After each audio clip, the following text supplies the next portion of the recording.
Karibu tena mtazamaji. Sasa kundi la Linda Mwananchi limetishia kuandamana kuanzia Jumatatu katika afisi za msajili wa vyama vya kisiasa ikiwa hatasajili chama hicho. Wanadai kuna njama fiche za kuwanyima jina la chama hicho. Haya ni huku kinara wa kundi hilo, seneta wa Nairobi Edwin Sifuna, akisisitiza azma ya kugombea urais licha ya kukosa uzoefu. Willy Lusige anaarifu. Ngoma ya siasa ya Linda Mwananchi imerindima katika kaunti ya Busia, viongozi wakikutana na wakazi wa maeneo ya Bumala, Butla na kufanya mkutano mkubwa wa hadhara katika eneo la Nambale.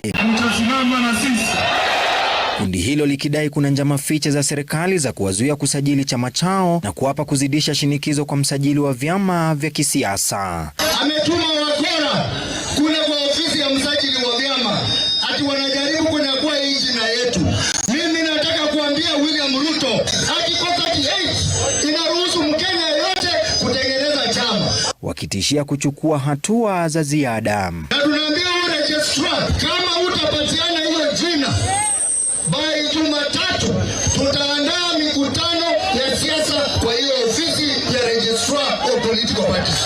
Kinara wa kundi hilo Edwin Sifuna akisisitiza kugombea urais na kusema yuko tayari kuwahudumia Wakenya kwa kuwa viongozi wenye uzoefu wamewafeli. Ni experience gani unahitaji kujua?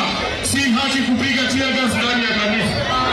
Ni experience gani unataka ati ujue kupiga watu kwa risasi kwa mguu? Si haki. Viongozi wa magharibi wakimpigia debe Sifuna na kuitaka jamii ya Mulembe kumuunga mkono, wakidai serikali ya sasa imelitenga eneo la magharibi kimaendeleo na eneo hilo halijafaidika ipasavyo chini ya utawala wa sasa. Umetangaza Kakamega Bukombe Stadium, umeenda Vihiga umetangaza Kidundu Stadium, umetangaza hospitali, hakuna. Tunaweza muamini? Pia walikashifu mikutano ya Rais Ruto Ikuluni, wakidai ni ya kuwahonga Wakenya baada ya kushindwa kutekeleza ahadi alizotoa. Nitajie slum moja ambayo umefunga kwa sababu ya kujenga nyumba za affordable housing. Moja tu. Slums are not a housing problem, they are income problem. Linda Mwananchi juma lijalo itazuru kaunti ya Homa Bay kabla ya kuelekea Meru. Willy Lusige, runinga ya Citizen.